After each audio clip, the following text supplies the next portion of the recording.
And welcome to idea popcorn street. నేను మీ host మహతిని. ఈ వారం రుద్రమదేవి అనే సినిమా థియేటర్లలో రిలీజ్ అయింది. ఈ సినిమాని డైరెక్ట్ చేసిన వారు గుణశేఖర్.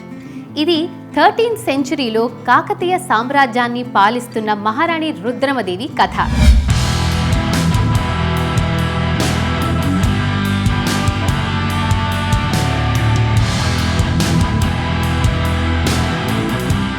ఇందులో నటించిన వారు అనుష్క శెట్టి, అల్లు అర్జున్, రానా దగ్గుబాటి, విక్రమ్జిత్ వర్క్, ప్రకాష్ రాజ్, కృష్ణం రాజు, నిత్యా మేనన్, కెట్రిన్ ట్రీజా మరియు బాబా సెహగల్.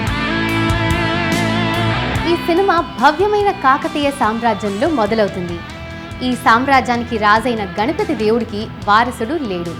చివరికి అతని పెళ్ళం ఒక ఆడపిల్లని కంటుంది. ఈ ఆడపిల్లే రుద్రమదేవి. కానీ ఆ రాజుకి ఎక్కడ ఆడపిల్ల పుట్టడంతో వేరే శత్రువులందరూ దాడి చేస్తారో అన్న భయంతో ఒక మగపిల్లాడు పుట్టాడు, ఈ మగపిల్లాడే రుద్రదేవుడు అని ఘోషిస్తాడు. రుద్రమదేవి ఒక వీర సైనికుడిలా పెరుగుతుంది. తను ఒక ఆడపిల్ల అని బయట పెట్టకుండా యువరాజు రుద్రదేవుడిలా పెరుగుతుంది. కానీ కొన్ని కారణాల వల్ల నిజం బయట పెట్టవలసి వస్తుంది. ఎలా శత్రువుల్ని ఎదుర్కొంటుందో, ఎలా గోనగాన రెడ్డి మరియు చాళుక్య ఈ సెటప్లో ఫిట్ అవుతారో అన్నది సినిమా మెయిన్ ప్లాట్. యాక్టింగ్ గురించి మాట్లాడాలి అంటే అనుష్క శెట్టి మరియు అల్లు అర్జున్ బ్రహ్మాండంగా చేశారు.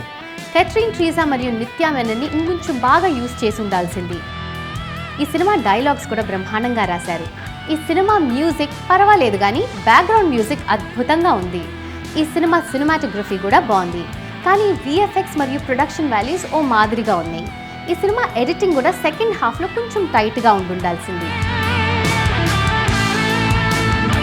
ఓవరాల్ డైరెక్టర్ గుణశేఖర్ ఒక డీసెంట్ జాబ్ చేశారు. కానీ ఈ సినిమా ఎడిటింగ్, స్పెషల్లీ సెకండ్ హాఫ్లో, పైగా ఈ సినిమా గ్రాఫ్ ఇంకొంచెం బాగుండుంటే ఈ సినిమా మరింత బాగుండేది. మేము ఈ సినిమాకి 5 నుంచి 3 పాప్కార్న్స్ ఇస్తాం. మీకు ఈ సినిమా గురించి ఏమనిపించిందో కింద కమెంట్ చేసి మాకు తెలపండి. మళ్ళీ ఇంకో రివ్యూతో మీ ముందుకు త్వరలోనే వస్తాను. అంతవరకు మీ మహతికు సెలవివ్వండి. నమస్తే.